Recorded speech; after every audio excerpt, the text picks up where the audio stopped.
Engineering Thermodynamics. Lecture first. The lecture contains clausius inequalities. Clausius inequality considered a system undergoing a reversible cycle. The given cycle may be subdivided by drawing a family of reversible adiabatic lines. Every two adjacent adiabatic lines may be joined by two reversible isothermal processes.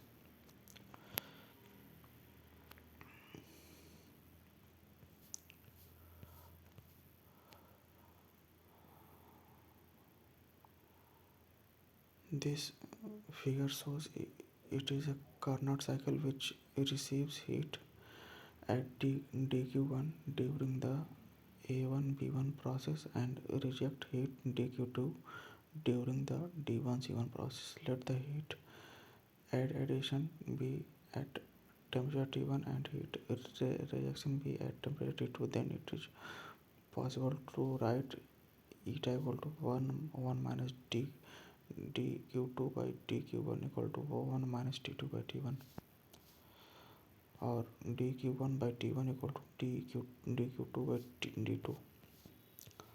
Since dq is negative, it reduces to dq1 by t1 by dq2 by t2 equal to 0.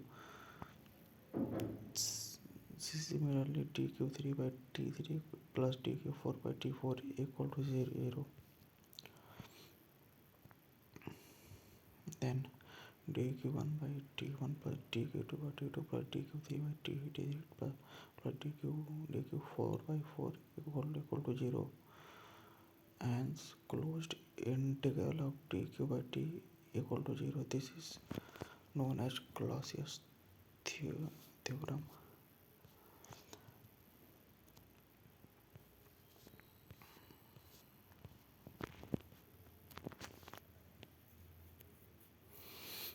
The equality holds a good reversible cycle, and the inequality holds the good for an irreversible cycle. The complete expression is known as Clausius inequality. Lecture second. It is all about concept of entropy. Concept of entropy. Clausius inequality can be used to analyze the cyclic process in an quantitative manner. Thus, the second law becomes a law of wider applicability when Clausius introduced the property called entropy. By evaluating the entropy change, one can explain as to why spontaneous process during occur only one direction. Consider a system in initial state.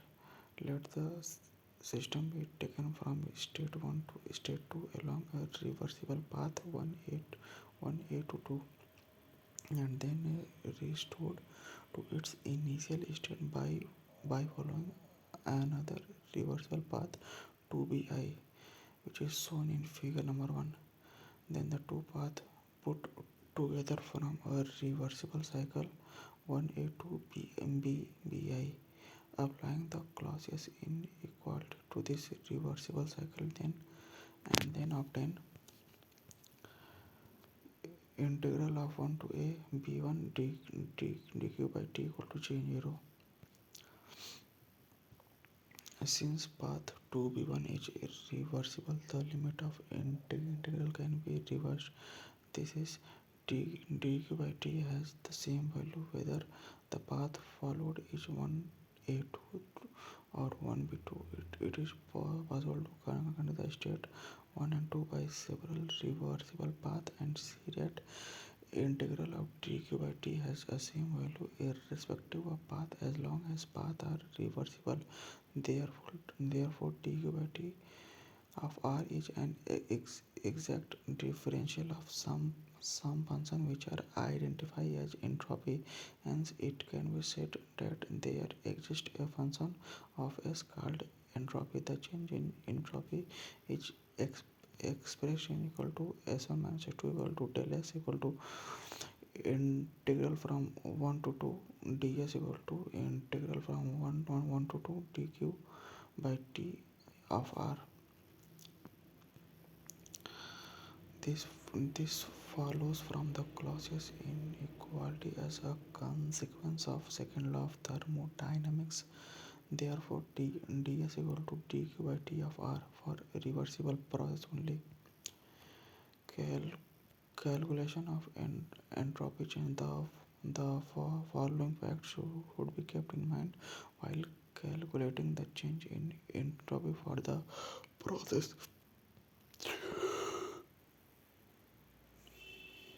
Entropy is a state function. The entropy change of a system is determined by its initial and final stage only, irrespective of how the system has changed its state. In analyzing irreversible process, it is not necessary to make a direct analysis of the actual process. One can substitute the actual process by a reversible process connecting the final state to the initial state, and the entropy change for the imaginary reversible process can be evaluated.